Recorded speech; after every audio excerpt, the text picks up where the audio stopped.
Alrighty, folks. Bo and I just completed the third free business and real estate expo. It's something we love to do once a quarter. Had over 400 people sign up, 125 people or show, and the rest get the recording.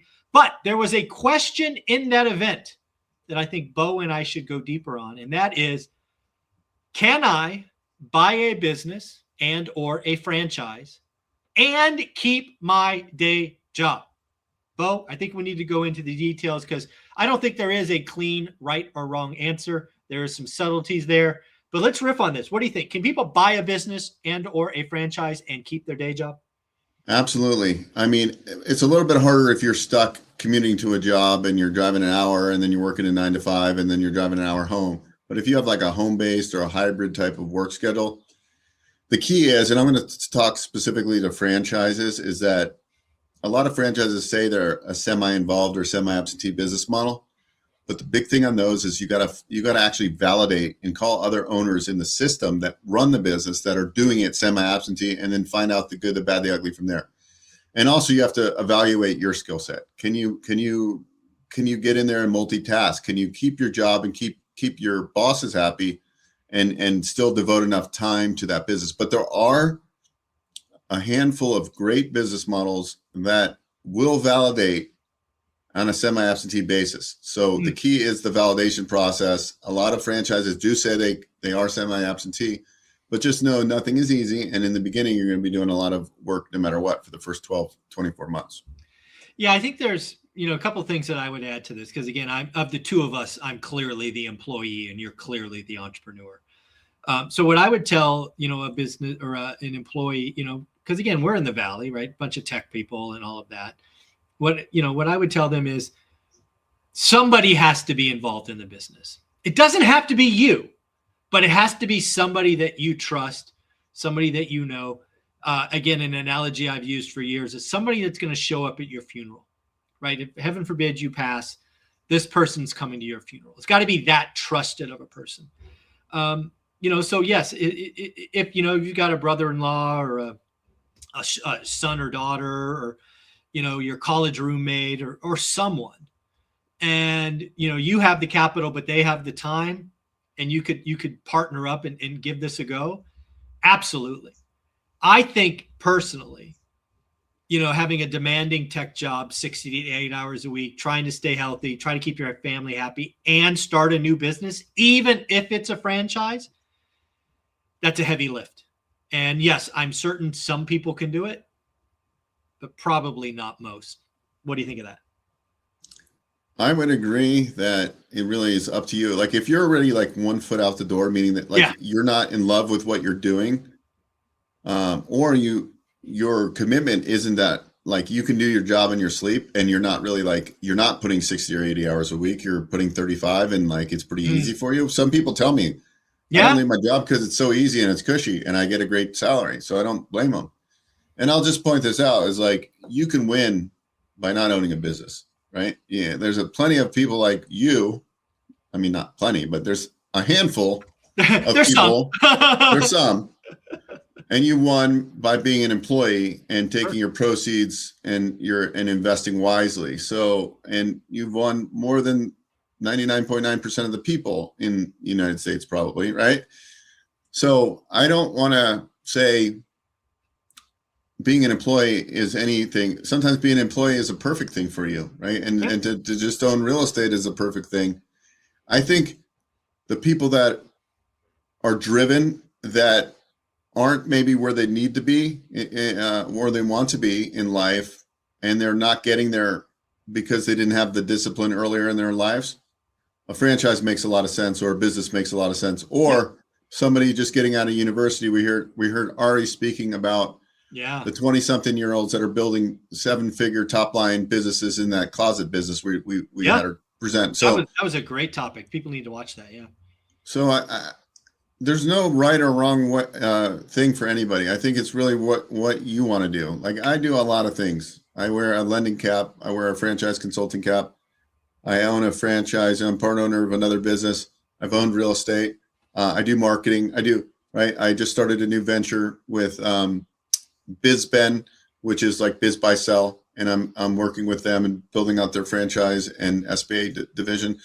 So not everybody could juggle as many balls in the air that I have, but I chose to be this way. Yeah. Could I have been more successful if I would have just went one way? Probably, and went deep on one thing. You have to look. But I was talking to my business coach the other day, and I said, to me, yeah, money is important. Cash flow is definitely important. But for me, I like the challenge. Like I like to learn something. I like the game. Yeah. Yeah. So it's not about I have 100 doors or 10 doors or I own 2 businesses or 3 businesses. It's really the challenge and the accomplishments that we do, because you could be the richest person in the world and be the most unhappy person. So you got to, figure out what's right for you. And I think when we get together, we talk about exploring a plan B, which I think everybody should do. And then it's up to you to make a decision if a plan B of owning a business makes sense, or maybe a plan B is buying another rental or something else like that. So I think that's really the message that I see the most. But if you're not where you want to be, then you have to change what you're doing. And that could be a combination of just doubling down on real estate. It could be like, hey, real estate, I'm behind the 8 ball a little bit and I have 2 rentals, but I've got $600 a month of cash flow, but I'm not getting there fast enough. That's when I think owning a business makes a lot of sense, because you can accelerate the cash flow that way, but there's a lot more moving parts and it's harder. Yeah. One of the things I want to, lean your way and agree with you is, again, if you're a demanding tech job, but to your earlier point, if you've got 1 foot out the door, like, you want to start, this is, you don't want to jump out the plane without a parachute and put it on while you're falling. But if you want to do this, buy a franchise, buy a business, and then just bleed this for 12 months, it may not be the greatest thing to do for your employer, but hey, there's no loyalty to you. And, I guess there's no loyalty the other way. It's not a bad plan to get the ball going and momentum going that direction. I still do think full-time employees, need to have what I'll call an operator. You may call them lots of different things. It also might be different. Is this kind of a home-based business, or is this have brick and mortar, right? Certainly if there are store hours involved, if you will, if there's a warehouse or, retail establishment, you've definitely got to have, somebody running the shop and all of that. But, I do believe the adventures or as AI evolves, I've said and truly believe that we will have more solopreneurs and more dualpreneurs, like 2 or 3 people creating $100 million companies. So, I like your chances, but it takes work. It takes effort. It's not easy. Luck on your side would certainly help. But, I do think it's the right answer for lots of people. Yesterday, I had an ORAT call, because I always use that onerentalmeeting.com, so I know it's an ORAT person. It just gives me some background of how they found me. And the guy was my age, 48, and really smart guy. And he was basically stuck. If you're listening, it's not in a negative way. He's like, I just can't find what I really want to do, and I still want to be able to enjoy my life. And it's like, and he has like a job that he's not very satisfied with, and he told me about what he's done in the past, and he hasn't yet found his stride. And I kind of wanted to tell him, look, and I did tell him this. I said, look, I know you want to travel and do all this stuff, but you have to pay the price, meaning you have to put the work in. There's no you can't have your cake and eat it too, or whatever that saying is, right? Like I said, the last 8 years of my life, I got married, I have a kid now, I buckled in and I got focused. And what did that do? It grew my business. And even though I wish I would have 10 years ago, I would have had the success I have today. I got successful because I spent the last 8 years really being laser focused and not going on as many vacations as I wanted to. But until you get to that position, that's what you have to do. Some of us at 45 are able to do that. I might be 55 before I really get to do that. The one thing I would say is, when you own a business and you're passionate about it, your work is pleasurable. I love working. I'm a workhorse. I get up, gym, and work. Find what you're passionate about to a certain level. And it might not be you might not be the most passionate about investing in real estate, but be passionate about what financial freedom does for you. And that's where it gets really powerful.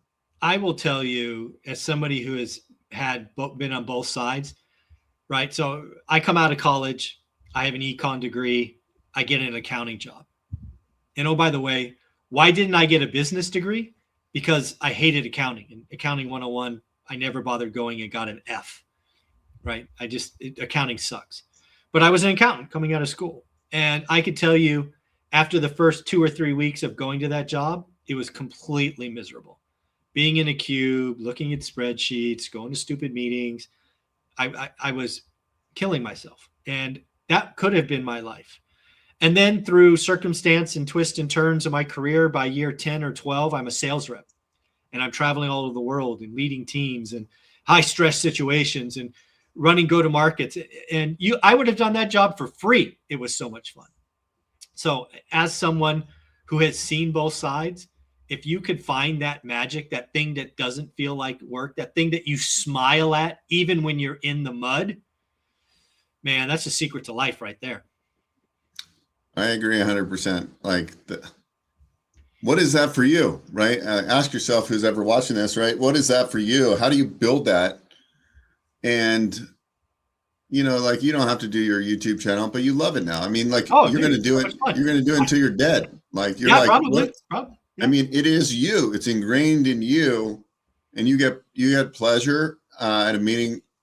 You know, we get to meet weekly. All these people, all these diverse. You get a lot of good insight from other people. These are my friends now. These are some of my best friends. Yeah, and you get to share your wisdom to thousands and thousands and thousands of people. Yeah, and you're changing lives. Because when I go to your event and I see these people getting on stage, and it's like, you know, you did this, man, and I feel the same way. The more people I can help, the more it will help me in the long run.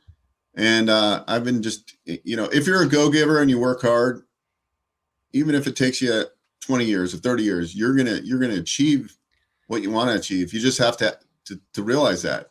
And a lot of people come up short on their dreams, and then in their deathbed, they're sorry that they didn't go after it. And so, like, why not go after it? Why? And that's why I always bring up how you dropped your body fat. You had the eye on the prize and you did it. And it's like, you know, other people are like, oh, that's awesome. But would you do that? Like, you have to ask yourself honestly, would you sacrifice and walk 10 miles a day and lift weights 3 times a week and cut carbs or whatever you do, right? Like, do you have that dedication to whatever your desires are? And like, if you do, you'll be successful. It's like almost guaranteed.